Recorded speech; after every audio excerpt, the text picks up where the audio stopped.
I'd come back from India as a hippie in the early 70s, actually 69, about 1970.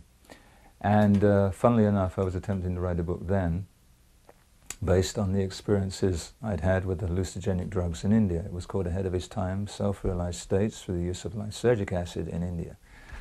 So at that time, the devotees had just had a big hit in the charts with the record of the Hare Krishna Mahamantra. And so I thought what a great idea it would be to have a chapter featuring an interview with the devotees to get their angle on the absolute truth, as it were. So when I finally found out the location of the temple, I went along there and I met Kulushekar Prabhu, who was an early disciple. And I made known my intentions, and he said, well, our spiritual master is upstairs. Why don't you talk to him? I said, great, why not? So then we went upstairs. Prabhupada's room was on the first floor in Berry Place. And so before we just entered the room, he said to me, of course, he told me Prabhupada, he's a great personality and we offer respects and what have you, so if you do a little pranams and what have you, as you go in, out of respect. I said, for sure, fair enough. And having been in India, I'd seen all the sadhu babas and what have you, doing dandavats and what have you. So anyway, on entering the room, Prabhupada was sitting on the other side of the room with his back to the window behind a low desk on a cushion, as we came to know, that's how he would sit. And he was writing something, and he peered over at me. He had his glasses down his nose, and he said, Hare Krishna. And somehow I just felt so overwhelmed to be in his presence that I just automatically fell to the floor like a stick, as I'd seen devotees do in the temple just downstairs. And then I just simply lay there and froze, and I was thinking, well, what do I do now? When do I get up? And so a few moments passed, and then Kulushekar kind of nudged me and said, okay, you can get up now, yeah. So then, so I'd had all these preconceived questions I was going to ask, because at that time, you must understand that LSD was my god. I'd interviewed, prior to that, an associate of Timothy Leary, so I was very much into, glorifying the use of LSD for achieving self-realization. So when I sat there and I was facing Srila Prabhupada directly, I went blank. I was just, as I say, overwhelmed. I was speechless. Somehow or other, I'd just gotten a book called The Nectar of Devotion. And I remember reading in that how the pure devotee's eyes are anointed with the pulp of love, the salve of... and looking at Prabhupada's eyes, I could see this. And I could see he was unlike anyone I'd ever seen in my life. And as I say, I was speechless. So after we had exchanged pleasantries, some moments passed, and then Prabhupada began talking, saying how unfortunate it was that the youth of today were trying to become self-realized through the use of hallucinogenic drugs.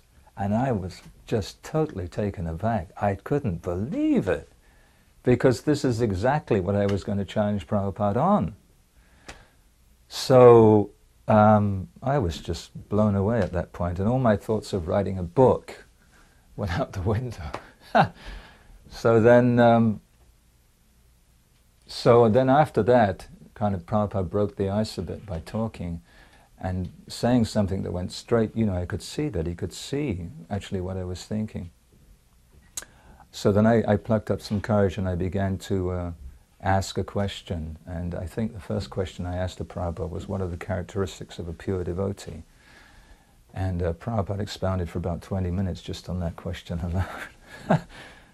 And I can't remember too much more about the interview. I think I was with Prabhupada for about a full hour, and there was Kulushekar was the only other devotee in the room at the time. But I remember Prabhupada's closing statement, and he looked at me straight in the eyes and he said, man is the architecture of his own fortune. So you make your fortune now. Whatever is done is done. Now start a new chapter in your life, and in the next life go back home, back to Godhead. And those words are still ringing in my ears to this day. He said, so you know what the four principles are? And I explained yes. And you're chanting minimum 16 rounds, and I said yes. So on that premise, he accepted me. And then when he gave me my name, he said, your name from now on is Dhananjaya Das. He said, this is the name for Arjuna.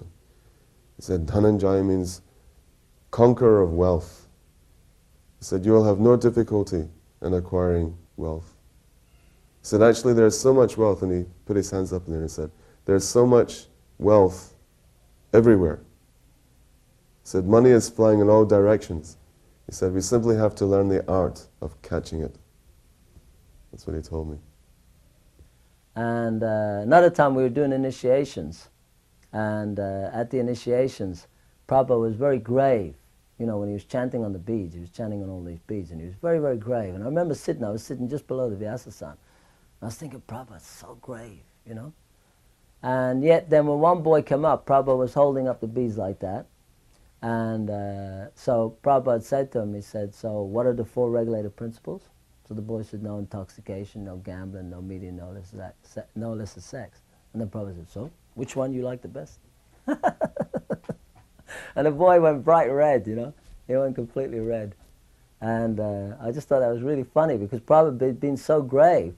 It was so serious an occasion, and yet he kind of completely talked like that. He asked me what the four principles were, and he said, do you vow to chant 16 rounds a day?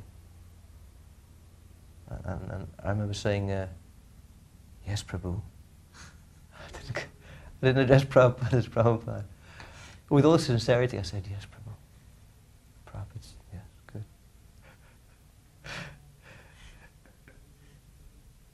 I think Prabhupada's so past the lack of etiquette. You could see perhaps a little sincerity there. I was being very serious when I said it. Looking back, he should have chastised me very seriously, but it wasn't.